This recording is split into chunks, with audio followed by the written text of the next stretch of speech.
Good morning student, sunrise education academy Samdari में आपका स्वागत है। आज हम पढ़ने जा रहे हैं एक नया टॉपिक जिसका नाम है स्टार्टिंग विथ C++, यानी C++ के साथ शुरुआत। अब C++ के साथ शुरुआत करने से पहले अपन इसके इंट्रोडक्शन के बारे में पढ़ेंगे कि C++ की खोज किसने की, कब की और ये किस प्रकार की लैंग्वेज है, इसके साथ आप किस प्रकार से उनको प्रोसेस कर सकते हो, या ये किस प्रकार की लैंग्वेज है, उसके साथ आप किस प्रकार के कमांड का यूज़ करते हैं, तो उसके बारे में बात करते हैं। तो अपन बात करते हैं सबसे पहले C++ की खोज की बात। तो इनकी जो खोज हुई थी वो 1980 के अंतर्गत हुई थी, जिसका नाम था बंजर स्ट्राउस्ट्रम व्यक्ति था जिसने इसकी खोज की थी। और कहाँ पर की थी? USA के अंतर्गत, जिसका नाम था बेल लैबोरेटरी, बेल लैब के अंतर्गत। जब आपने अगर मान लो C लैंग्वेज पढ़ा हो तो उसकी खोज भी यहीं पर हुई थी, बस दोनों व्यक्ति चेंज हो गए थे। ये तो था बंजर स्ट्राउस्ट्रम था, और वहाँ ये जो C लैंग्वेज का था वो डेनिस ऋषि था। तो देखो दोनों में आपको कॉमन चीज़ें मिलेगी।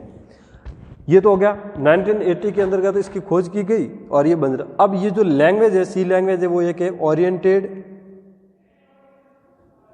प्रोग्रामिंग ऑब्जेक्ट, आप ऑब्जेक्ट भी कह सकते हो, ऑब्जेक्ट ओरिएंटेड प्रोग्रामिंग लैंग्वेज।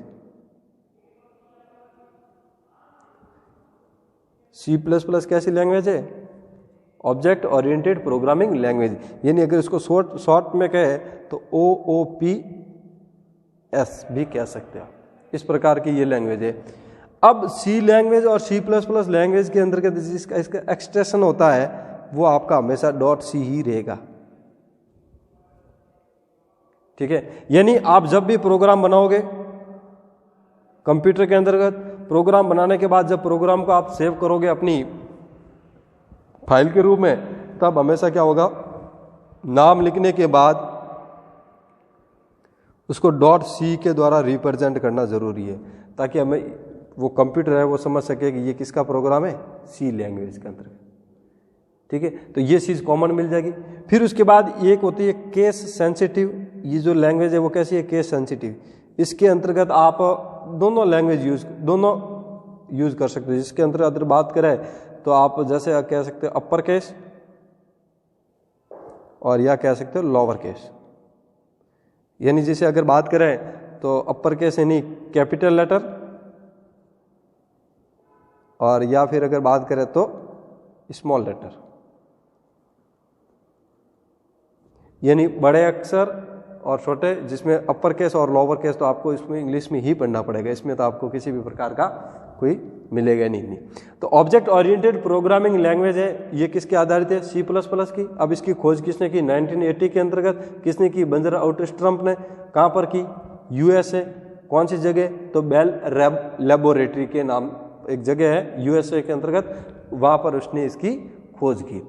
अब जब इसका ये प्रोग्राम बनाया जाता है C++ का, तो इसके अंतर्गत एक हेडर फाइल इंक्लूड की जाती है जिसका नाम होता है iostream.h। जिस प्रकार से C लैंग्वेज के अंतर्गत एक हेडर फाइल होती थी, उसका नाम था studio.h। studio.h से ही आपके प्रिंट ऐप और स्कैन ऐप काम करते थे। तो उसी प्रकार से ये जो iostream.h है, इसके माध्यम से आपके दो कमांड काम करेंगे, जिसका नाम होगा एक तो cout और एक होगा cin। ये फंक्शन काम करेंगे iostream.h के साथ, ठीक है।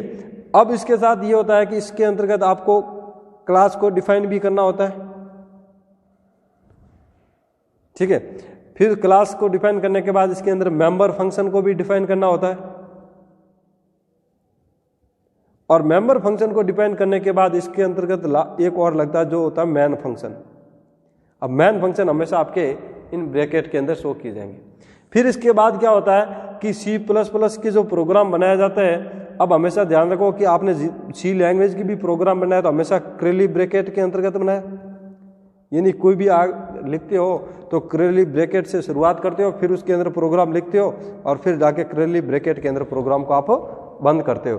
अब ये प्रोग्राम इसी ब्रैकेट के अंदर बंद क्यों होता है? क्योंकि जब ये प्रोग्राम आप बनाओगे तो ये प्रोग्राम क्या करेगा, मेन फंक्शन को कॉल करेगा, यानी जो आप यहाँ पर ये लगा रहे हो। अब ये मेन फंक्शन का कॉल क्यों करता है? क्योंकि प्रोग्राम क्यों बनाया गया है और किस लिए बनाया और प्रोग्राम क्या चाहता है। यानी जैसे मान लो आपने प्रोग्राम दो संख्याओं को जोड़ने का बनाया तो फिर ये कॉल करेगा इस मेन फंक्शन को, और मेन फंक्शन क्या करेगा, उसको वापस आगे वाले प्रक्रिया है उसको आगे भेजेगा कि पता लग जाएगा कि ये फंक्शन है वो दो संख्याओं को जोड़ने के लिए बनाया गया और इसमें है दो संख्याओं को इनपुट करवानी है। फिर अपन क्या करते हैं, दो संख्याओं को इनपुट करते हैं। ठीक है, तो ये रह जाएगा अपना C++ का इंट्रोडक्शन। तो इंट्रोडक्शन में आपने ये चीज याद रखनी है सबसे बड़ी कि लैंग्वेज खोज किसने की, कब की, कहां पर की, ये चीज आपको याद रखनी है। ठीक है, तो बात करें तो देखो दे रखा है कि C++ is an object oriented programming language developed by Bjarne Stroustrup at laboratory Bell laboratory US in early 1980। ठीक है, यानी C++ है वो कैसी है, एक ऑब्जेक्ट ओरिएंटेड प्रोग्रामिंग लैंग्वेज है जिसका डेवलप है वो बंजर आउटरस्ट्रम ने किया था। और कहां पर किया था, बेल लैबोरेटरी के अंतर्गत US में, और ईयर था वो 1980। ठीक है, तो देखो C++ 1980 के दशक की शुरुआत में बेल लैबोरेटरी USA में बंजर स्ट्रम्प द्वारा विकसित एक ऑब्जेक्ट ओरिएंटेड प्रोग्रामिंग भाषा है। ठीक है, ये चीज समझ में आ गई। अब दूसरा ये होता है कि C++ is an extension of C, यानी अभी मैंने बताया कि C++ का जो एक्सटेंशन है वो क्या रहेगा, C with a major addition और क्लासेज एंड ऑब्जेक्ट। यानी ये कहता है कि C+ कक्षा और वस्तु के एक प्रमुख जोड़ के साथ C का एक विस्तार है। यानी जो अपन ये जो C एक्सटेंशन दे रहे हो इसके अंदर आपके क्लास और ऑब्जेक्ट दोनों को साथ में जोड़ा जाएगा। ठीक है ना। फिर उसके बाद C++ इज केस सेंसिटिव, ये अभी बताया, जिसके अंतर्गत आपको बताया कि अपर केस और लोअर केस दोनों को शामिल किया जा सकता है।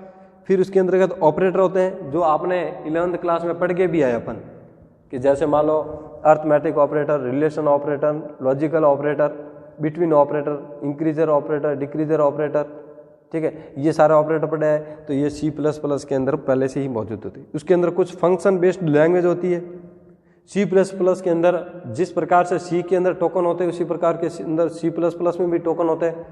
जिस प्रकार से C लैंग्वेज के अंदर, जैसे आपने अब इन दोनों के देखो सेम फंक्शन होंगे, कुछ C भाषा और C++ के फंक्शन देखो, टोकन इसमें भी होता है, टोकन इसमें भी है, कीवर्ड इसमें भी है और कीवर्ड आपके इसमें भी है। ये कुछ फंक्शन बेस्ड लैंग्वेज जो लगा हुआ ना कि फंक्शन बेस्ड लैंग्वेज, यानी फंक्शन आधारित, तो ये फंक्शन हो गए। कांस्टेंट इसमें भी है तो कांस्टेंट इसमें भी है। ठीक है, अब बात करें कि जैसे टोकन हो गए, कीवर्ड हो गए, कांस्टेंट, इसके अंदर आइडेंटिफायर भी है तो इसके अंदर भी आइडेंटिफायर है। यानी ये सब जो फंक्शन है वो लगभग जो C लैंग्वेज के फंक्शन है वो आपको C++ लैंग्वेज के अंदर फंक्शन मिलेंगे। ठीक है, तो देखो C++ एक केस सेंसिटिव ऑपरेटर और फंक्शन आधारित भाषा है। इसके अंदर आपको कई प्रकार के फंक्शन मिलेंगे। जैसे एग्जांपल की बात करें तो ये रहे token, keyword, constant, identifier, etc। ये सारे फंक्शन आपको C++ में भी मिलेंगे और C भाषा में आप ऑलरेडी पहले से 11th क्लास में पढ़ के आए हैं। ठीक है, अब ये कहता है कि C++ is a superset C, so all the command of C apply to C++ as well. यानी जो आपने C भाषा के अंतर्गत कमांड अप्लाई किए थे, यानी C लैंग्वेज के अंदर कौन कौन से कमांड अप्लाई किए थे, जैसे अगर एग्जांपल की बात करूं मैं तो इसके अंदर अपने मैन फंक्शन का भी यूज़ किया था, तो वो मैन फंक्शन आपके C++ में भी लगेगा। जैसे आपने करेली ब्रैकेट का यूज़ किया था, यहाँ पर भी लगेगा करेली ब्रैकेट का। आपने प्री प्रोसेसिव डायरेक्टिव फाइल का यूज़ किया था, जब मैंने आपको बताया था कोई फाइल है और उसके आगे ये एस सिंबल लग जाता है तो उसको अपन प्री प्रोसेसिव डायरेक्टिव फाइल के नाम से जानते हैं। और फिर जब इसके पीछे कोई एक हैश के साथ लग जाता है डॉट हैश, तो वो फाइल बन जाती है हेडर फाइल, यानी जिसे अपन कहते हैं pre processive directive and header file. तो ये भी आपके उस फंक्शन के अंतर्गत मिलेगा, यानी जो सी लैंग्वेज के अंतर्गत है वो आपको C++ में भी मिलेगा। ठीक है, तो C++ एक सुपरसेट है, सुपरसेट सी है, इसलिए C++ पर भी लागू होने वाले भी सभी कमांड है जो सी पर लागू हुए थे कमांड, वो आपको C++ में भी लागू होंगे। अब C++ का जो एक स्ट्रक्चर बनता है कि इसका स्ट्रक्चर प्रोग्राम की संरचना की बात करें, यानी स्ट्रक्चर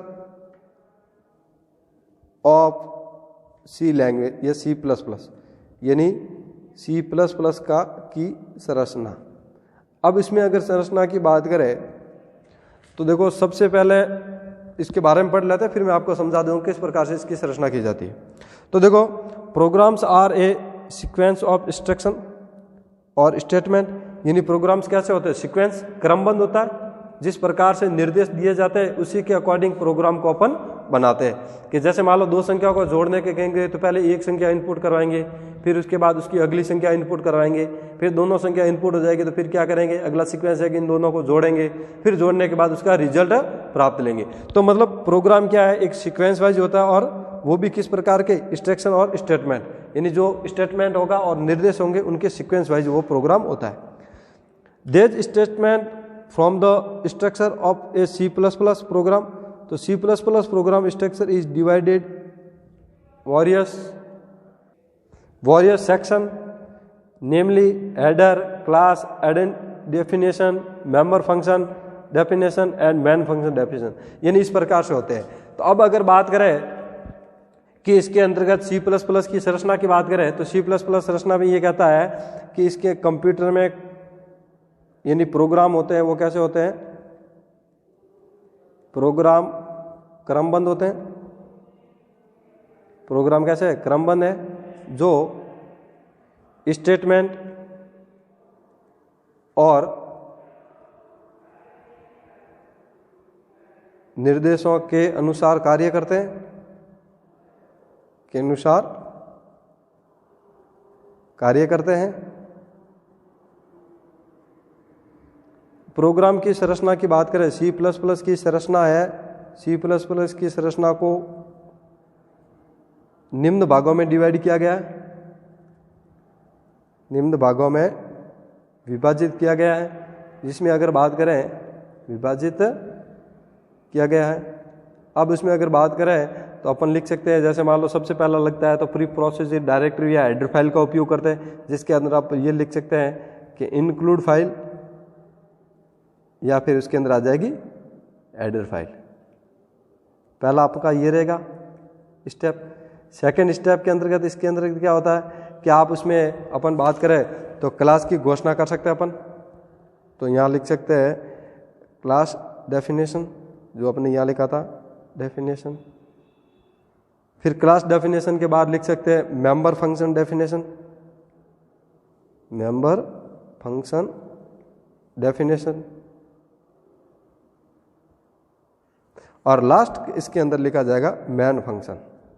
तो ये सब क्या है, एक स्ट्रक्चर ऑफ C++, यानी C+ लैंग्वेज का एक स्ट्रक्चर। अब इसको हिंदी में लिखेंगे तो हिंदी में देखो हेडर फाइल आई जाएगी आपकी, हेडर फाइल, और एक हो जाएगी इंक्लूड फाइल हो जाएगी। फिर क्या हो जाएगा, क्लास की घोषणा हो जाएगी, क्लास की घोषणा।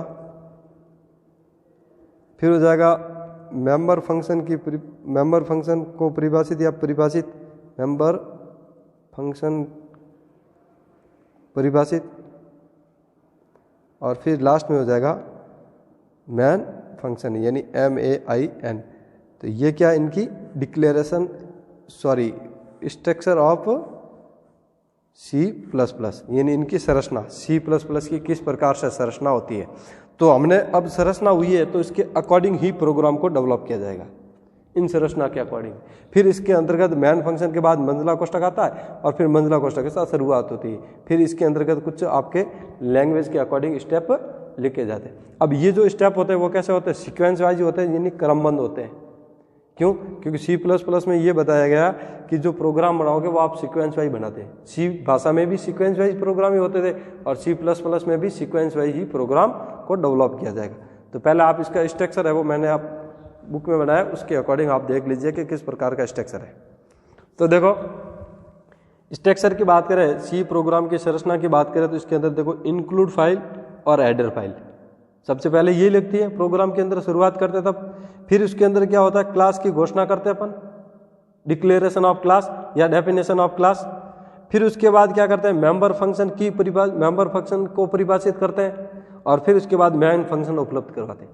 तो अब बात करें इंग्लिश में तो देखो इंक्लूड या एडर फाइल, फिर क्लास डेफिनेशन, फिर मेंबर फंक्शन डेफिनेशन और फिर उसके बाद मेन फंक्शन। यहाँ तक रहेगा अपना एक प्रोग्राम यानी स्ट्रक्चर किसका, सी प्लस प्लस का। अब जो अगला अपना है टॉपिक वो है a simple program of C plus plus, यानी सी प्लस प्लस भाषा का एक सरल प्रोग्राम। अब देखो सी प्लस प्लस भाषा का जब एक सरल प्रोग्राम बनाते हैं तो इसी अकॉर्डिंग बनेगा। तो देखो सबसे पहले अगर बात करें तो इसने बताया कि एक इंक्लूड फाइल लगेगी, तो ये लगाया मैंने एस, और जैसे मैंने एस लगाया तो मैंने आपको बताया कि एस सिंबल लगती ही मतलब क्या हो जाएगा, प्री प्रोसेसिव डायरेक्टिव फाइल, और ये लगेगा इंक्लूड।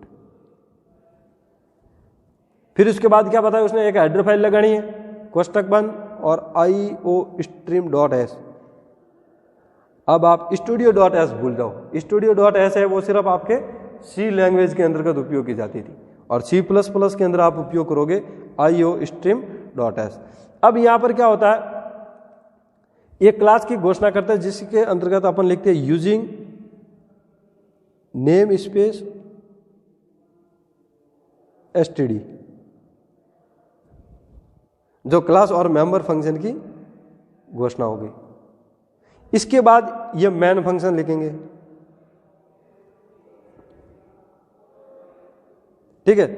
फिर उसके बाद यहां पर एक मंजिला कोष्टक बनाएंगे और एक जैसे मैंने सी आउट लिखा है, ये iostream लिखा हो तो यहां आ जाएगा सी आउट, और यहां लिखूंगा मैं डबल सी आउट बनाया, इस प्रकार के कोष्टक बनाए, डबल कोटेड लिखा, और मैं यहां लिखूंगा कुछ भी लिख सकते हो जैसे हेलो वर्ल्ड लिख दिया,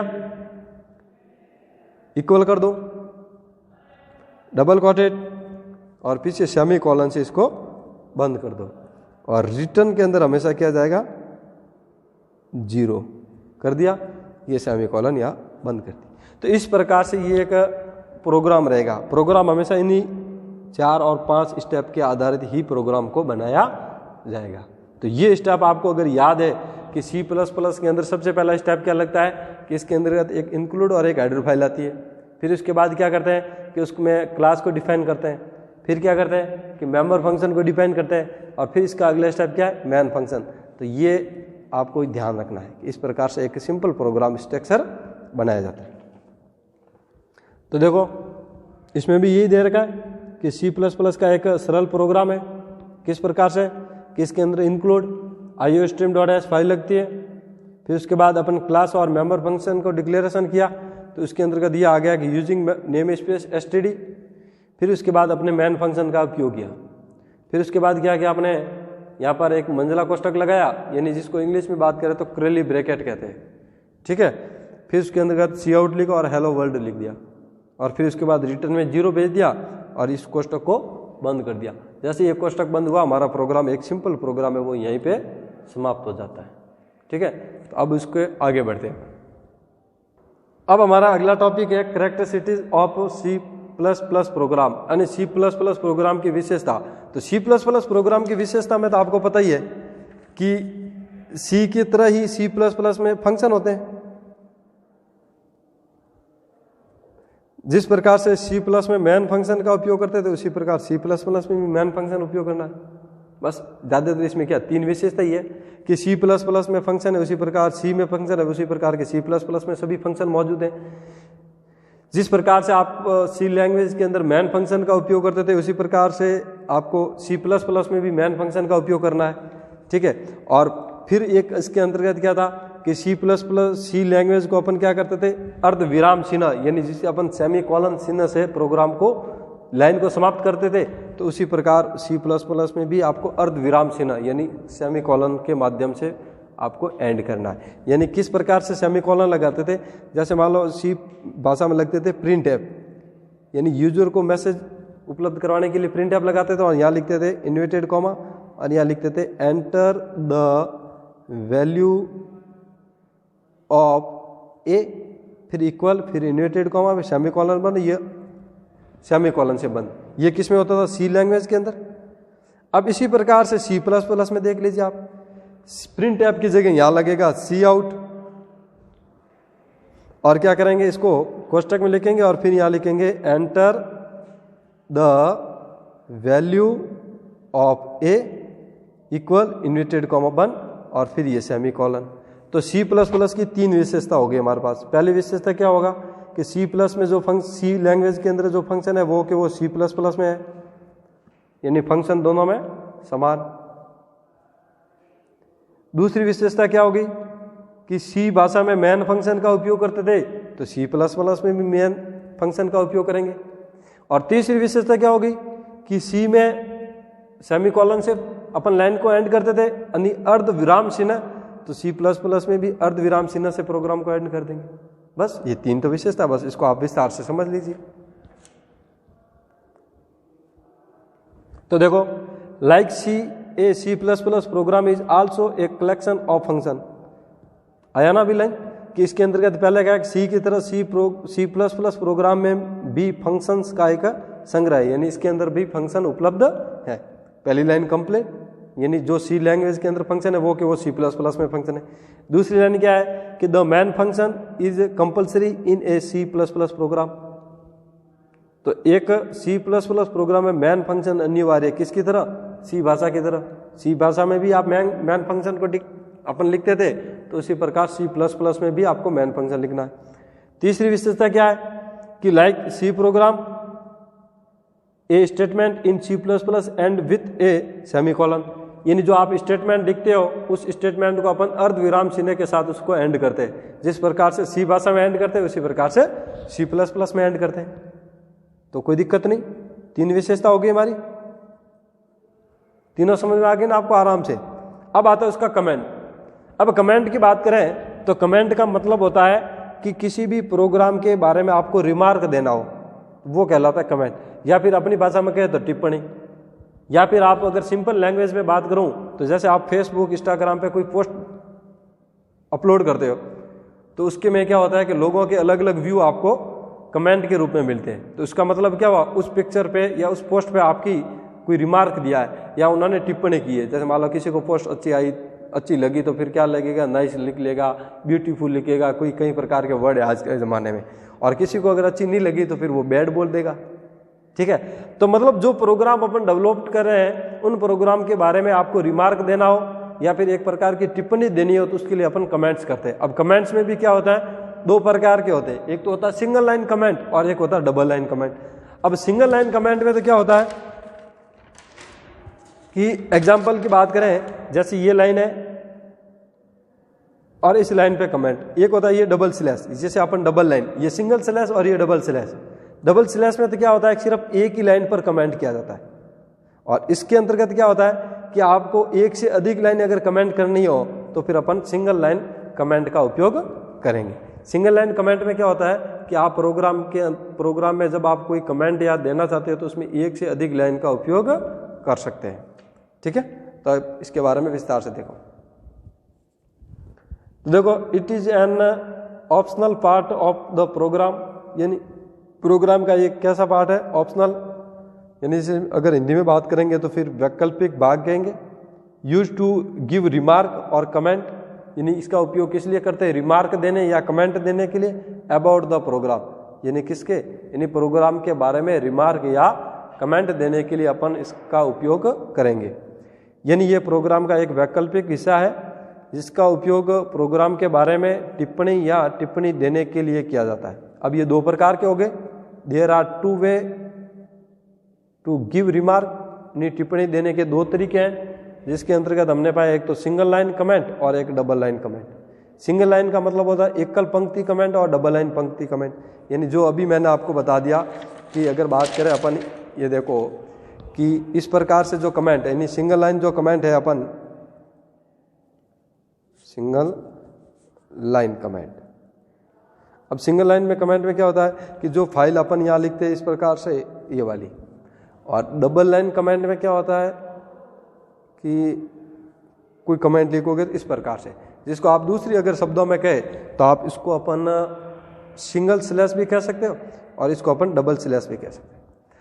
अब सिंगल स्लैश की विशेषता क्या है वो देखो आप, कि अगर आपको एक से अधिक लाइनें कमेंट करनी है, एक से अगर अधिक लाइनें कमेंट करनी है तो फिर अपन सिंगल स्लैश का उपयोग करेंगे, और अगर आपको प्रोग्राम पर सिर्फ एक लाइन ही कमेंट करनी है तो फिर अपन डबल स्लैश का उपयोग करेंगे। बस इन दोनों में फर्क इतना ही है, इतना ही आपको समझना है कि सिंगल लाइन का उपयोग कब करेंगे कि जब अगर प्रोग्राम में यानी प्रोग्राम पर आपको रिमार्क देना है और वो रिमार्क एक से अधिक लाइन का देना हो तो फिर सिंगल लाइन का कमेंट करेंगे, और अगर आपको एक लाइन का ही कमेंट देना हो तो फिर डबल लाइन का कमेंट करेंगे। ठीक है, तो देख लीजिए सिंगल लाइन कमेंट, यानी more than one line is use to comment, यानी जिसका मतलब क्या हुआ कि एक से अधिक लाइन अगर आपको कमेंट करनी हो तो सिंगल लाइन का कमेंट करेंगे।